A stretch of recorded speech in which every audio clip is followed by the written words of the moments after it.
Bonjour mes chers élèves, ravi d'être avec vous dans cette nouvelle leçon d'orthographe intitulée Le pluriel des noms composés, unité 5, semaine 23.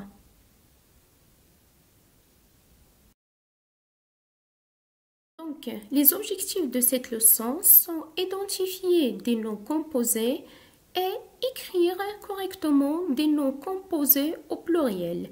Mais tout d'abord, on va répondre à la question qu'est-ce qu'un nom composé? Donc ici, on voit un point et sur cette image, on voit un rond-point. Sur la troisième image qui représente un arc et sur la dernière, on voit un arc en ciel. Donc, si vous prenez les deux mots, d'accord, un point, un arc, on dit que ce sont des noms simples. D'accord, ce sont des noms simples. Et si vous prenez les mots un rond-point, un arc-en-ciel, on dit que ce sont des noms composés. D'accord? Donc, si on veut définir un nom composé, on peut dire c'est un nom commun formé de deux mots, d'accord, au plus, unis par un trait d'union ou par une préposition. C'est clair? Donc ici, on a une préposition. Ce mot est utilisé comme s'il s'agissait d'un seul et même mot. Pour bien enrichir votre vocabulaire, voici quelques exemples de noms composés. Donc ici, on voit un rond-point. Cette image représente un appuie-tête et sur la dernière image, il s'agit d'un garde-fou.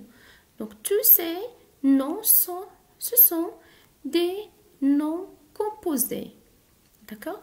Mais pour bien accorder les noms composés, il est nécessaire de connaître la nature des mots qui composent ce nom. Je m'explique. Si vous prenez le premier exemple, un rond-point,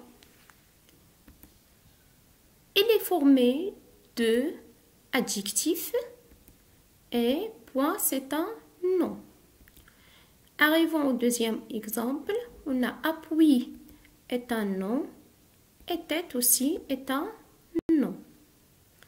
Pour le dernier exemple, ici garde est un verbe et fou est un nom.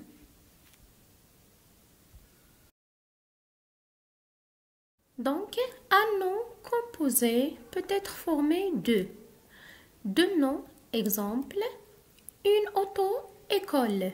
Donc, ici, on a nom plus nom. Ou bien, il peut être formé de un nom et un adjectif ou, peu n'importe l'ordre, un adjectif plus un nom. Exemple, un coffre fort. Donc ici, il s'agit d'un nom plus adjectif. Et on a l'exemple, un rond-point. Ici, on a un adjectif plus nom. On peut trouver aussi la forme de deux adjectifs. Exemple, sourd, muet. Donc ici, on a adjectif plus adjectif. On peut aussi trouver un verbe et un nom. Exemple, un garde-fou. Donc ici, il s'agit d'un verbe plus nom.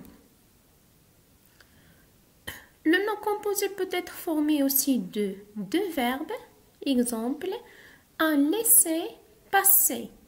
Donc ce nom est composé de verbe plus verbe. Et enfin, on a cette forme d'un nom plus préposition plus nom. Exemple, on a une pomme de terre. Donc ici, il s'agit d'un nom plus préposition plus nom.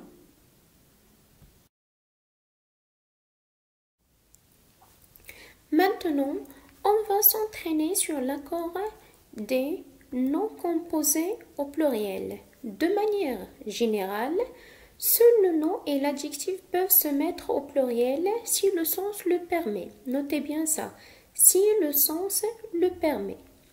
Tandis que les verbes et les prépositions restent invariables.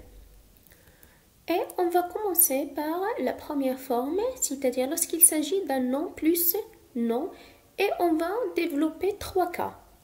Le premier cas, s'il s'agit d'un nom plus nom qui joue le rôle d'un adjectif. Donc ici, on a un oiseau mouche. Pour mettre au pluriel ce nom, on dit des oiseaux mouches. D'accord? Donc ici, on a le premier nom oiseau, prend la marque du pluriel X, et le deuxième nom mouche aussi prend la marque du pluriel S. Pour le deuxième cas, lorsque le nom composé est formé de 2 noms unis par une préposition, en général, seul le premier nom s'accorde. Exemple, on a une pomme de terre.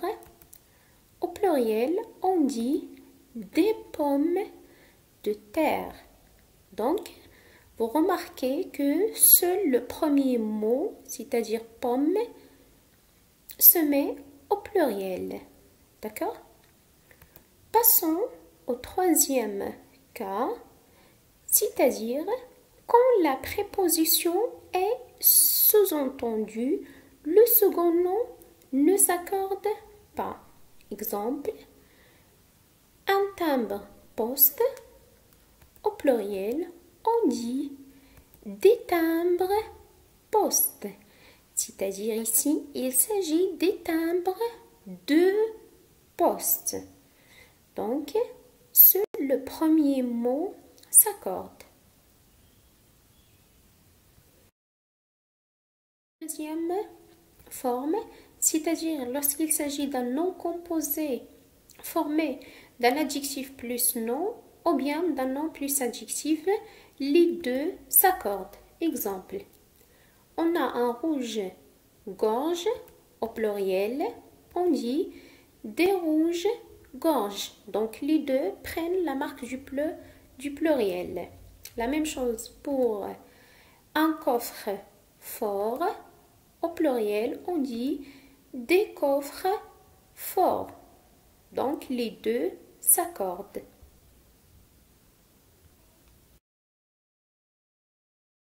Maintenant, lorsqu'il s'agit d'un nom composé formé d'un adjectif plus adjectif, les deux s'accordent.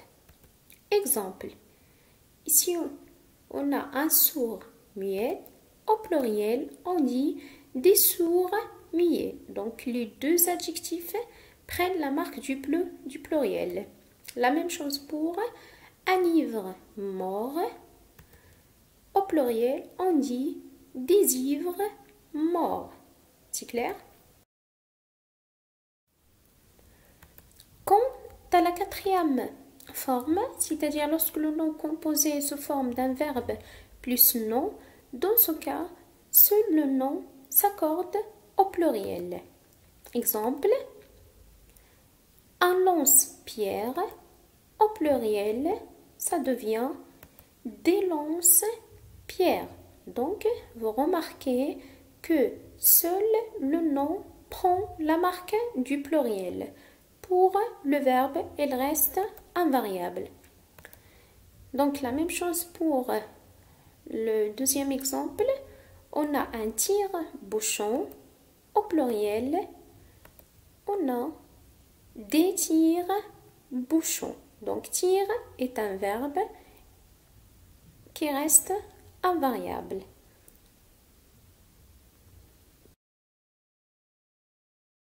Enfin, lorsqu'on a un nom composé constitué de deux verbes, il n'y a pas d'accord. C'est-à-dire que les deux verbes restent invariables. Exemple, un laisser-passer, ça devient des laissez-passer. Donc, on remarque que les verbes ne prennent pas la marque du pluriel.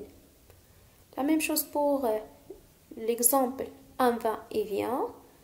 Donc, au pluriel, ça devient des va-et-vient. J'espère que vous avez bien saisi ce cours et pour bien maîtriser l'accord des noms composés, je vous invite à faire les exercices de la rubrique « Je m'entraîne » et « Je m'évalue » à la page 159. Merci mes élèves et à la prochaine.